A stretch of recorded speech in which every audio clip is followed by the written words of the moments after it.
Assalamualaikum warahmatullahi wabarakatuh. Bulan Rajab, bulan rahmat, tapi jawaban salam kurang semangat. Kita ulangi. Assalamualaikum warahmatullahi wabarakatuh. Waalaikumsalam warahmatullahi wabarakatuh.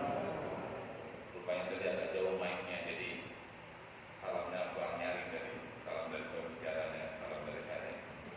Innal hamdalillah nahmaduhu wa nasta'inuhu wa nastaghfiruh wa na'udzu billahi min shururi anfusina wa min sayyiati a'malina. Man yahdihillahu fala mudilla lahu wa man yudlil fala hadiya lahu.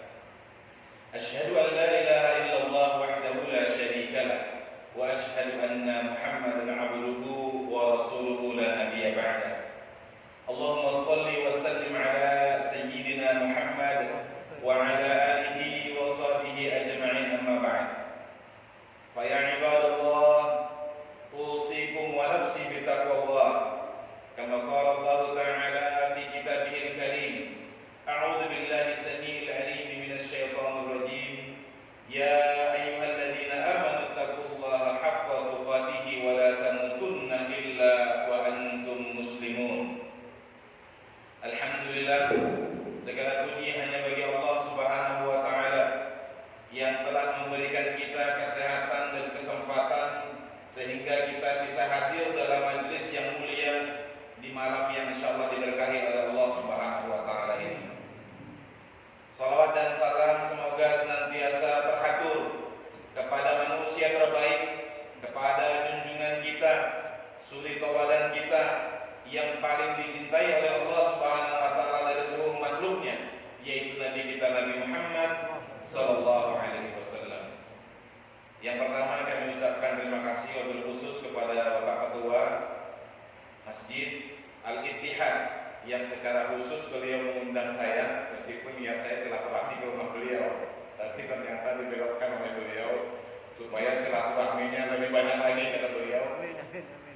Ini merupakan sebuah kebahagiaan, kebanggaan bagi kami pribadi bisa bertemu dengan hamba-hamba Allah, melihat wajah ibadallah yang sama-sama kita mudah-mudahan senantiasa diberkahi oleh Allah Subhanahu wa taala.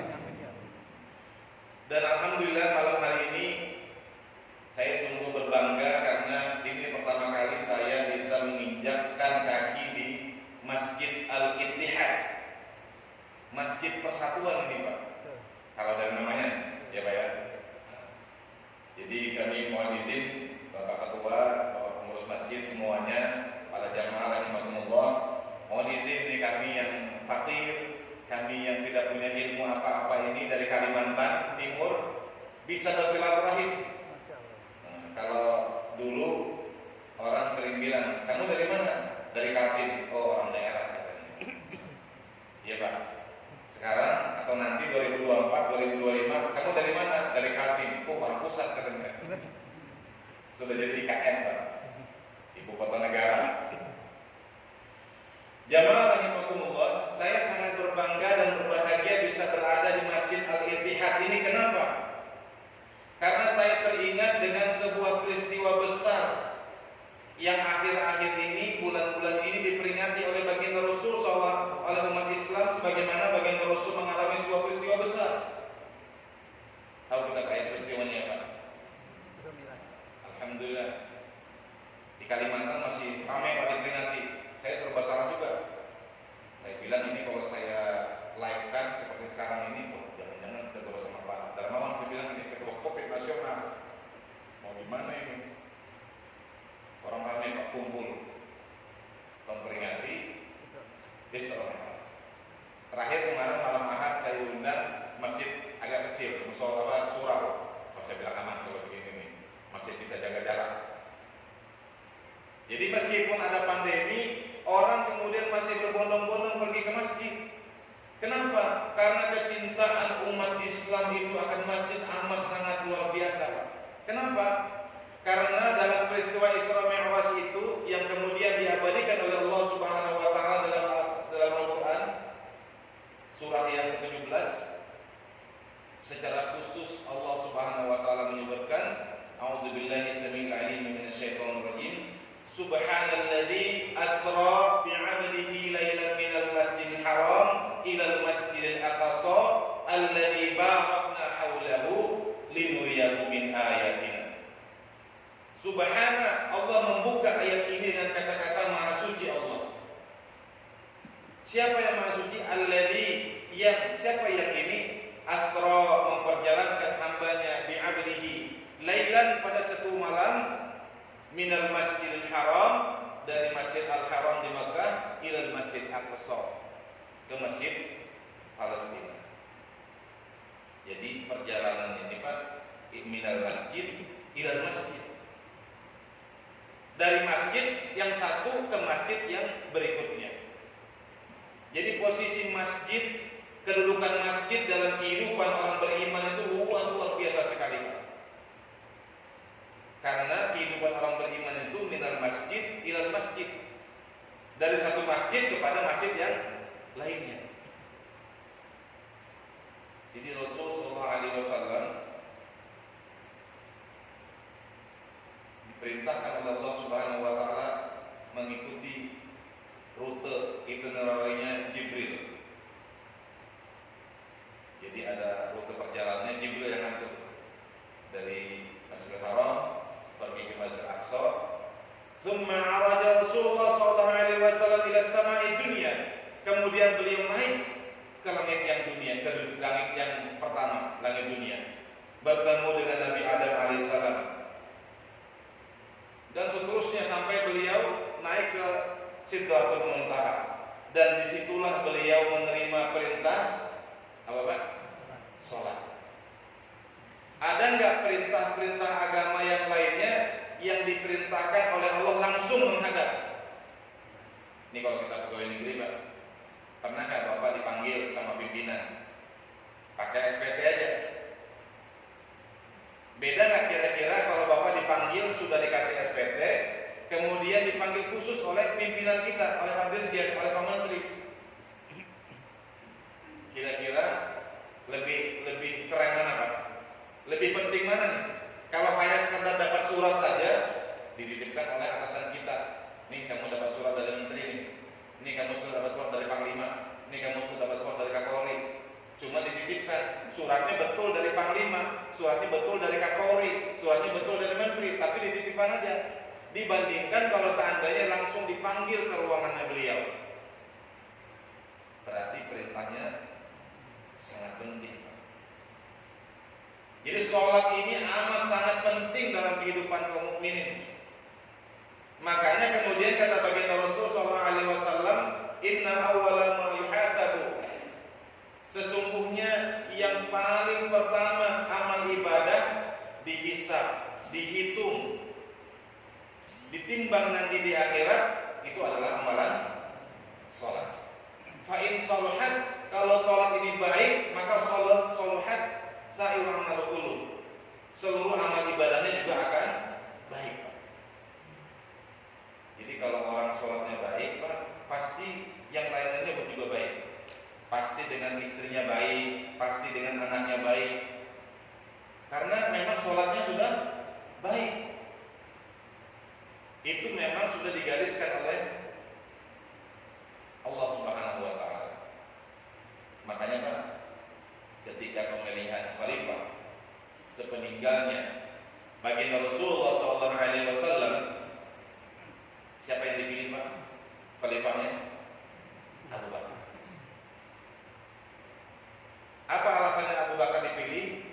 Kata para ulama sederhana, jangankan urusan pemerintahan, jangankan urusan kekhalifahan yang itu seujung kuku, kecil, sepele. Urusan sholat saja yang menjadi imam ketika baginda Rasul SAW sedang sakit siapa Pak?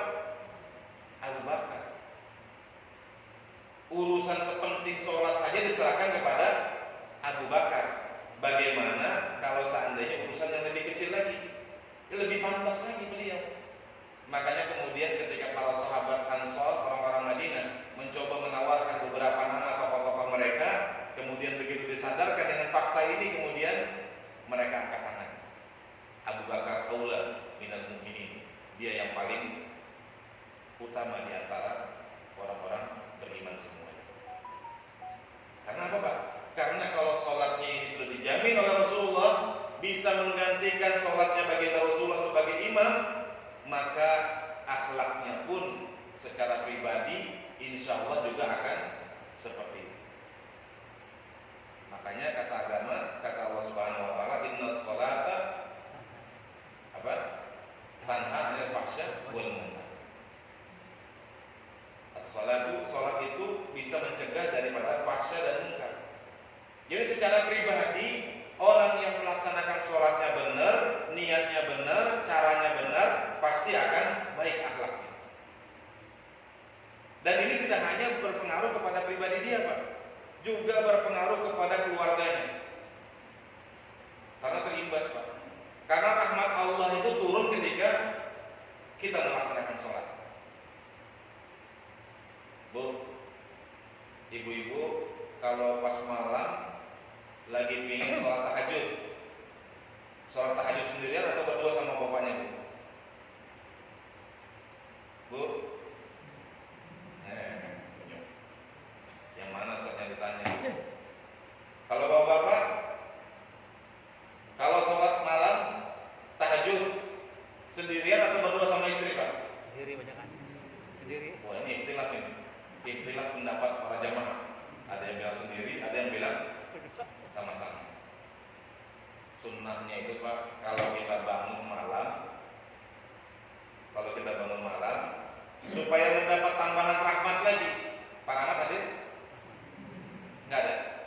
Bu Rahmat? Nggak ada. Supaya kita mendapatkan tambahan rahmat, maka kemudian kita ajak anak kita, istri kita Pak. Kenapa? Karena kata baginda Rasul sallallahu alaihi wasallam, rahimallahu imra'an, kata beliau, Allah merahmati seorang suami, seorang laki-laki, qama minal lail, dia bangun pada waktu malam. Bangun ngapain Pak? Untuk melaksanakan sholat. Wa ayqadha zaujatahu, kemudian dia bangunkan istrinya. Bu, kalau suaminya bangun, kalau malam-malam dibangunkan nggak bersama suaminya Bu? Harus teknik ibu. Kalau bapak dibangunkan nggak sama istrinya kalau istrinya kebetulan bangun sholat malam? Biasanya itu Pak, yang sering membangunkan itu istri Pak. Ya nggak Pak? Cuma habis bangunkan tidur lagi dia. Qama minal lail, dia bangun pada waktu malam itu dan kemudian wa ayqadha zaujatahu, kemudian dia bangunkan istrinya. Fa in abat, kalau istrinya tidak mau bangun.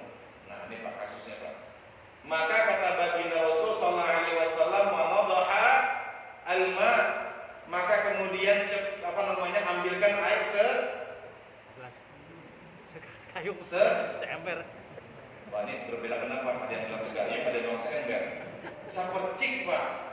Bapak yang benar aja, makanya setelah itu sama istri di rumah. Kalau bangunkan sholat tahajud, rupanya salah mendengar pesan ustadznya sambil ngantuk begini kan ceramahnya.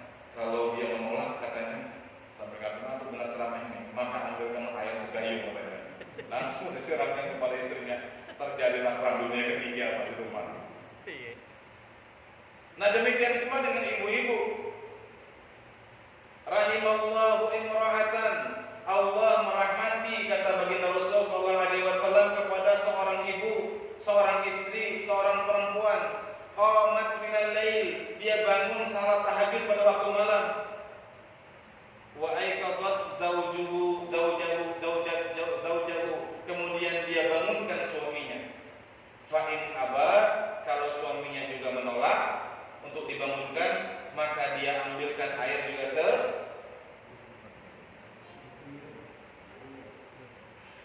Ustaz, malam kemarin saya diambilkan segayung. Saya baru Ustaz malam berikutnya. Akhirnya balas-balasan. Dalilnya hadis Nabi, kata Ustaz, saya pulang dari Berau katanya. Waduh, jadi tersangka sudah itu. Jadi ternyata Bapak-bapak jamaah rahimakumullah, ibu sekalian, jamaah masyarakat Ittihad rahimakumullah, ternyata dalam keluarga pun sholat itu mampu menyatukan hati kita antara suami dengan istrinya. Kalau bapak-bapak lagi bertengkar sama istri, bapak-bapak lagi kesal sama anak, bawa kita melaksanakan ibadah sholat. Sholat 2 rakaat aja Pak. Sholat mutlak aja kata para ulama. Sholat mutlak itu sholat yang mau kapanpun, asalkan tidak pada waktu karohah, waktu yang dilarang atau dimakruhkan. Pada subuh, la sholat ba'da subuh wal asar. Tidak ada, kata Nabi SAW dalam sebuah riwayat, tidak ada sholat ba'da subuh dan ba'da asar. Ustaz, kalau dia rajin betul gimana? Mau sholat terus? Nggak boleh. Pada subuh nggak boleh sholat sunnah. Pada asar nggak boleh juga. Matahari pas di tengah-tengah kepala, di atas kepala, sebelum zuhur, sebelum tergelincir, nggak boleh juga. Matahari pas terbenam nggak boleh juga. Itu waktu karohah, waktu dimakruhkan. Selain dari waktu itu, dipersilakan untuk melaksanakan ibadah sholat. Sholat istilahnya sholat apa namanya? Sholat mutlak. Bisa kapan aja dan bisa berapa rakaat terserah. Yang penting hati kita nyaman Pak. Yang penting hati kita tenang. Dan orang-orang yang melaksanakan ibadah ini luar biasa nikmatnya Pak. Saya pernah membaca sebuah kisah mu'allaf. Rupanya ada orang masuk Islam Pak, tapi bukan di Indonesia, di luar negeri, di negara barat. Jadi dia rupanya setiap hari selama hampir 2 tahun kerjaan dia cuma mengamati wajah orang-orang yang keluar dari masjid. Dia parkir depan masjid, kemudian dia lihatin orang. Kenapa orang keluar masjid itu wajahnya seperti berseri-seri? Kenapa wajahnya enak dilihat? Coba perhatikan Bapak-bapak. Orang yang pergi ke masjid, keluar dari masjid, itu wajahnya nyaman dilihat. Biarpun dia tuh orang yang nggak ganteng. Jadi kalau ada razia orang jelek, dia terjaring tuh Pak. Tapi begitu dia wudhu, kemudian dia melaksanakan sholat, kemudian dia keluar, pasti wajahnya jauh lebih ganteng daripada sebelum dia sholat. Ibu-ibu jangan senyum-senyum, ingat suaminya kalau dibilang jelek. Suaminya ganteng pasti di dunia. Jadi subhanallah, ternyata begitu 2 tahun dia amati wajah orang-orang yang keluar dari masjid itu, akhirnya dia memutuskan untuk masuk Islam. Subhanallah. Ini kita ini enak banget Pak di dalam masjid ini, hati kita nyaman, hati kita tenang, hati kita tentram dalam masjid ini Pak. Kalau ada orang yang perasaannya nyaman beribadah, ingin berlama-lama dalam masjid, maka itu insya Allah adalah salah satu di antara tanda iman itu tumbuh dan berkembang dalam dadanya. Jadi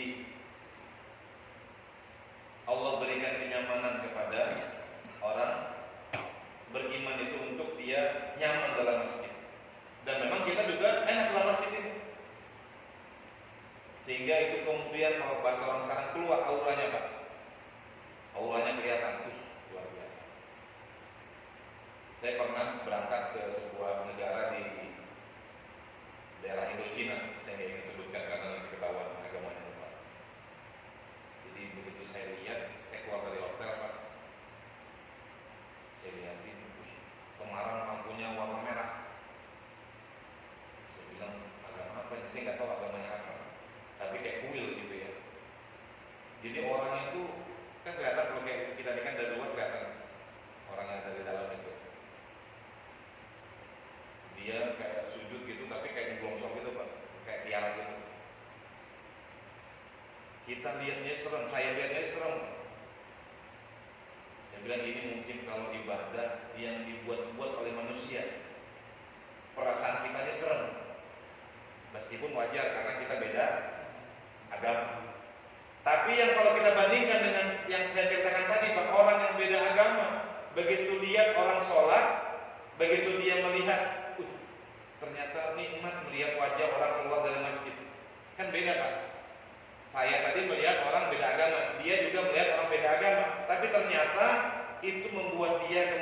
merasa nyaman. Ini rahasia masjid. Makanya salah satu di antara 7 golongan, sab'atun yuzilluhumullahu fi zillihi yauma la zilla illa zilluh. Ada 7 golongan yang di antara 7 golongan itu yang mereka mendapatkan naungan nanti di akhirat, yang tidak ada naungan kecuali naungan Allah Subhanahu wa taala. Yaitu rajulun qalbuhu mu'allaqun bil masajid. Seorang laki-laki, seorang ibu juga sama nih. Seorang mukmin, orang beriman yang hatinya itu terpaut terus ke masjid. Tapi ini terpautnya karena ibadah ya Bu, bukan karena dimarahin istrinya. Begitu habis dimarahin istrinya, udah aku nginep di masjid aja. Di masjid lebih enak katanya. Ngobrol sama Pak Darmawan. Ngobrol sama pengurus masjid. Nah itu lain lagi niatnya mungkin kan.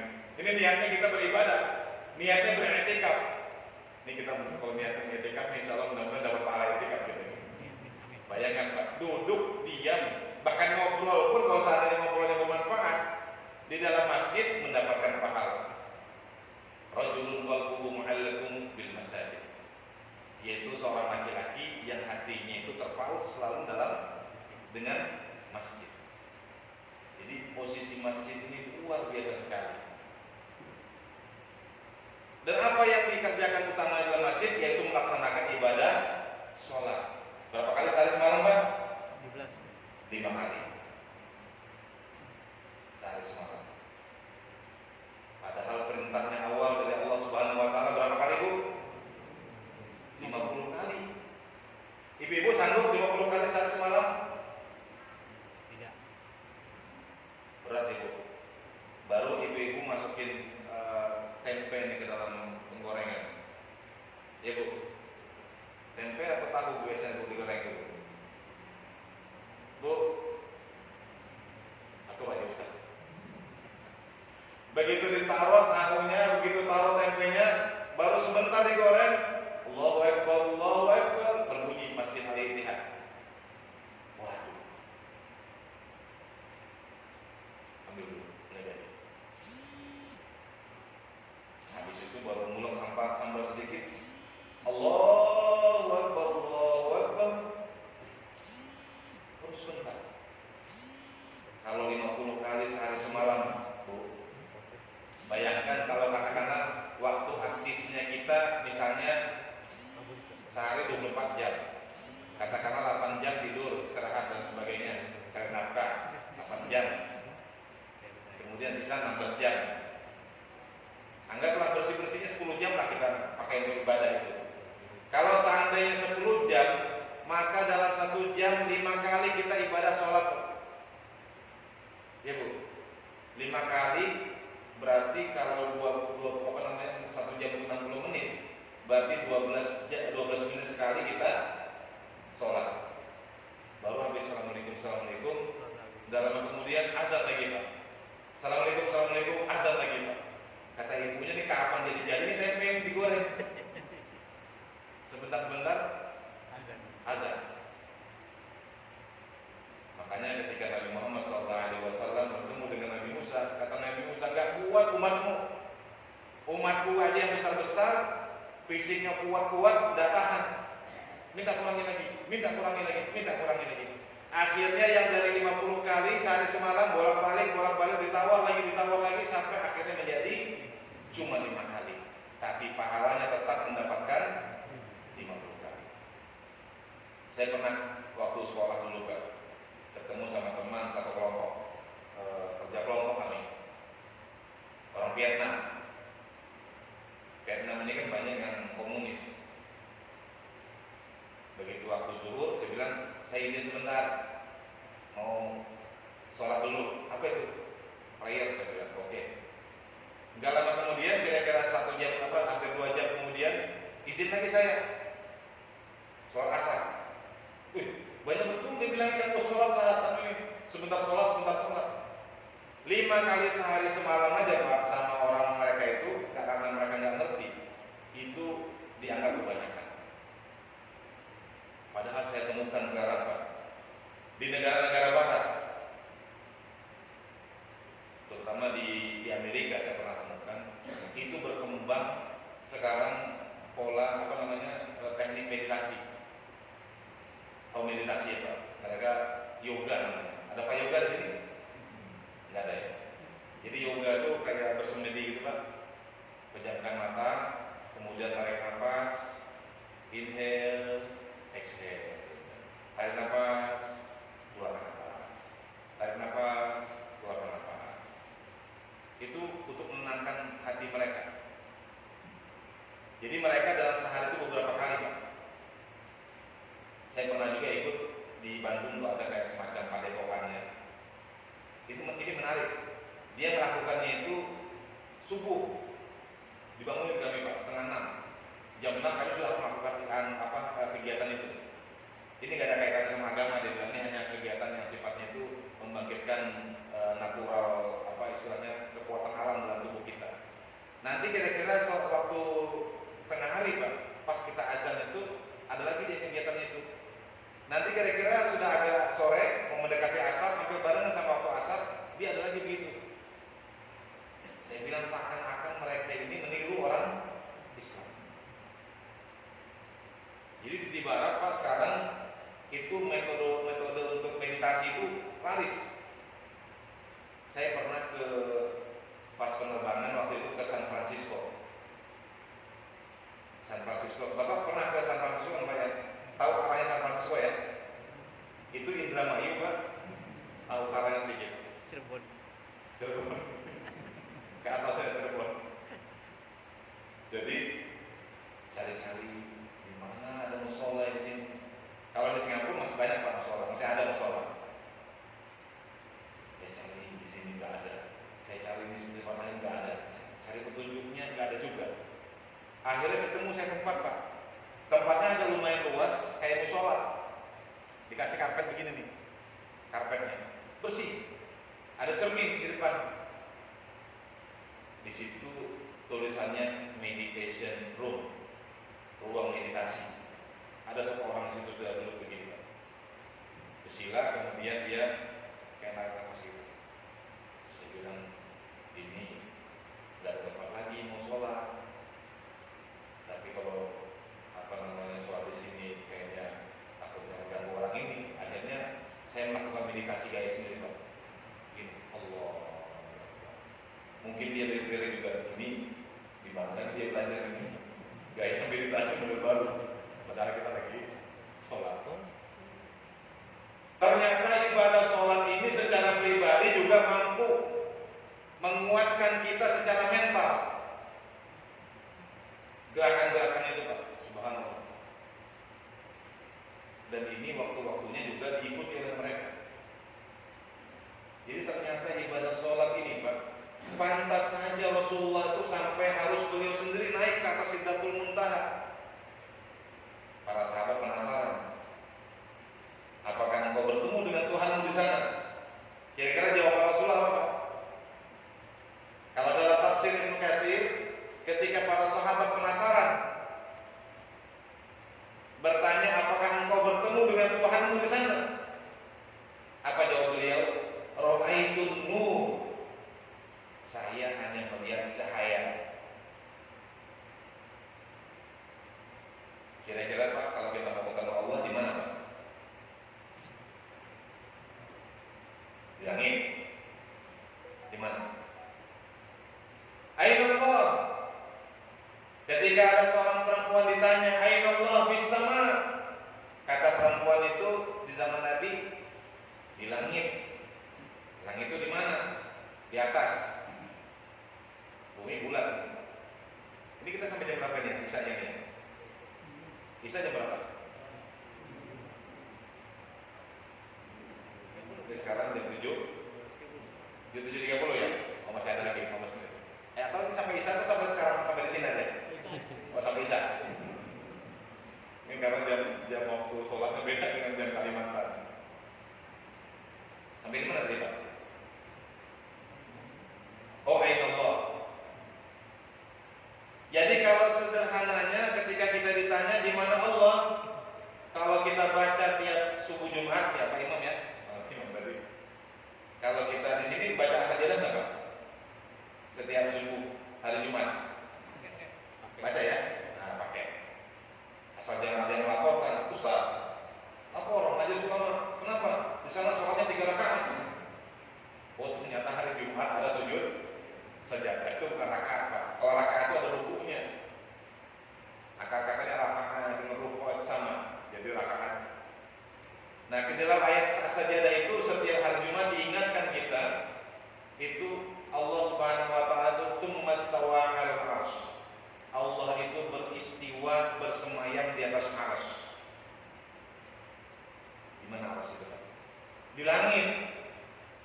Bisa nggak kita menggambarkan arsy itu, Pak?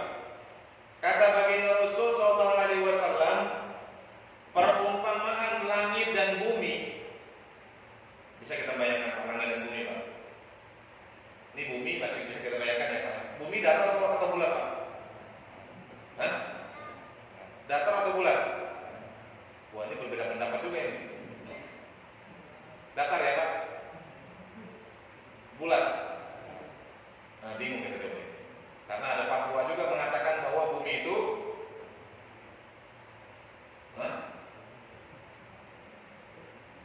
belum yakin ya. Saya pernah, Pak. Ini sedikit pengalaman ya, dan ini apa? Saya pernah puasa itu kalau saya hitung sehari setengah. Kenapa? Karena waktu itu saya berangkat pas waktu maghrib kira-kira jam 7 itu saya lihat matahari masih terang. Saya naik pesawat. Saya tungguin jam 8 masih terang, jam 9 masih terang, jam 10 masih terang. Saya bilang kapan saya mau buka puasa ini?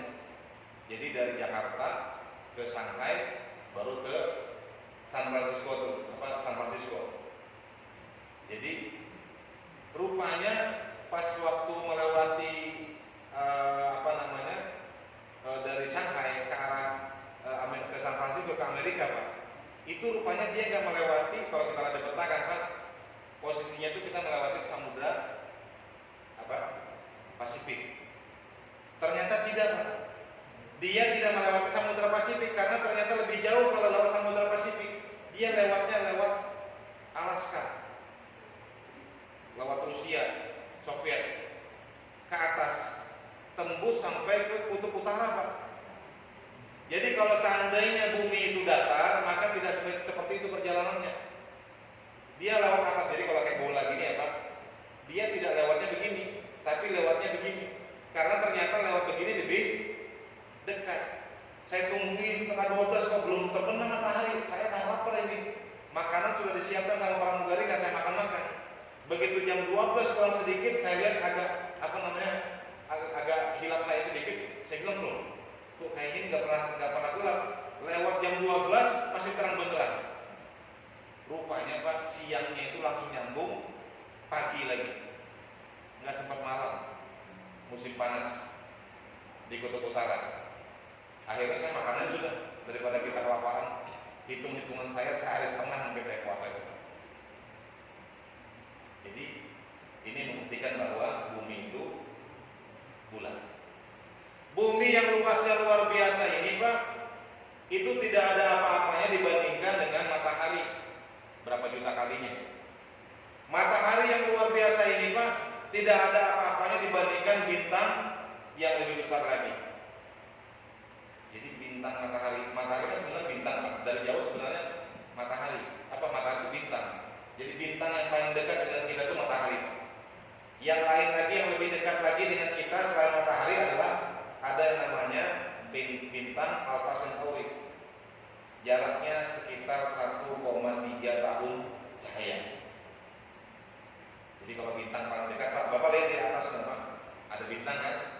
Bintang yang paling dekat itu, Bapak mau ke sana, itu kecepatan cahaya Bapak pakai, bukan kecepatan angkot ya, Pak.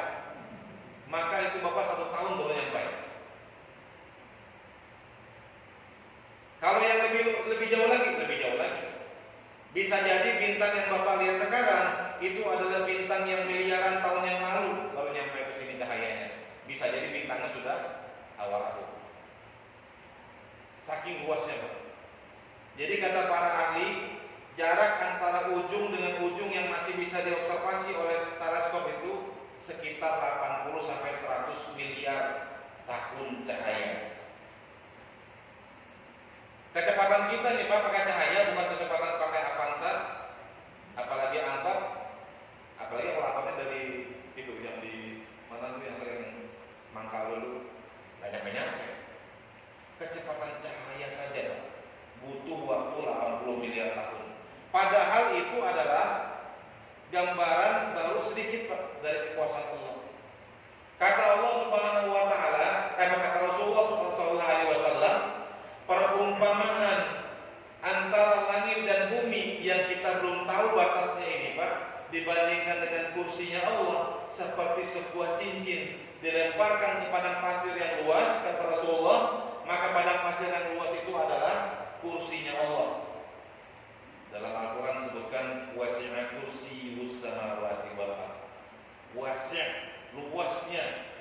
luasnya kursinya Allah itu meliputi langit dan bumi. Meliputi itu apa, Pak? Ini ada barang kecil diliputi begini, hilang, tenggelam. Padang pasir yang luas itu adalah kursinya Allah, sedangkan langit, bumi yang kita tidak tahu batasnya sekarang ini, Pak, itu adalah seperti cincin. Kalau kita lemparkan ke padang pasir, tenggelam dia, hilang. Kemudian kata baginda Rasul SAW, perumpamaan kursinya Allah yang luar biasa besarnya tadi, Pak, wasi'a kursiyyus samawati wal ardh tadi, kalau kita baca ayat kursi ya, Pak, itu seperti sebuah cincin juga, kata beliau, dilemparkan ke padang pasir. Cincin tadi ibaratnya kursinya Allah yang maha luas tadi, dibandingkan arasnya Allah tadi adalah yang padang pasir tadi. Kemudian Allah berfirman, tsumma stawa 'alal 'arsy. Kemudian Allah bersemayam di atas arsy. Bayangkan, Pak, bisa nggak kita membayangkannya itu? Di mana Allah? Tidak layak bagi kita menanyakan di mana Allah, Pak. Yang kita tanyakan itu di mana kita?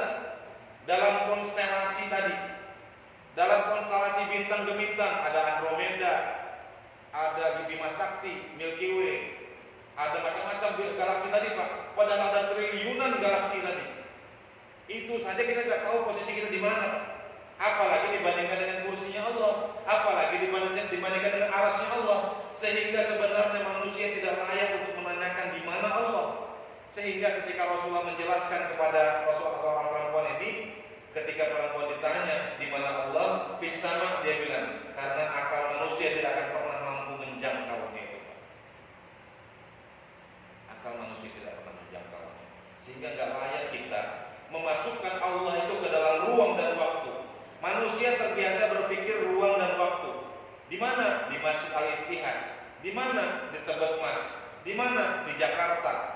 Oh, tempat saya di Berau, di Kalimantan Timur. Beda tempat. Kita terbiasa bicara tempat, ruang, bicara waktu, kapan. Sementara Allah yang menciptakan ruang dan Allah yang menciptakan waktu.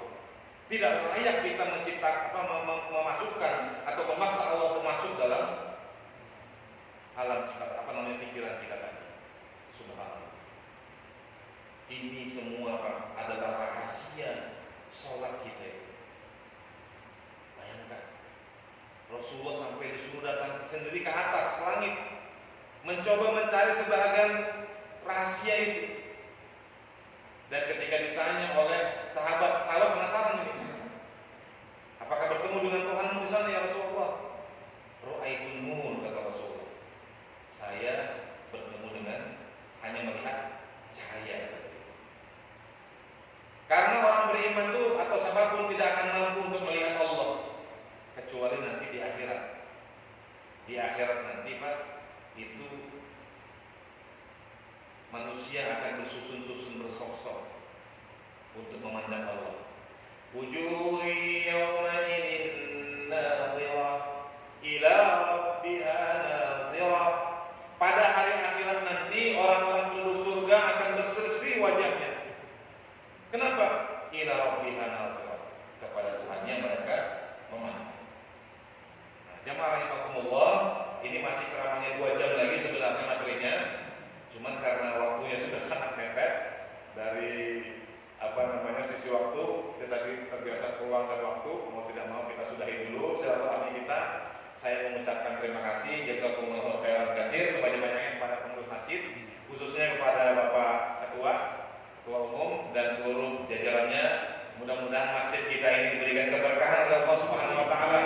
Mudah-mudahan dengan keberkahan dari Allah Subhanahu wa taala diturunkan kepada baginda Rasul, beliau memberikan syafaatnya kepada seluruh penduduk masjid ini, seluruh jamaah masjid ini.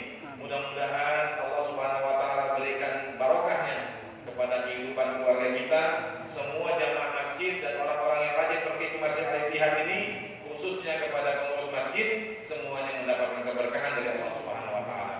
Subhanakallahumma wa bihamdika asyhadu an la ilaha illa anta astaghfiruka wa atubu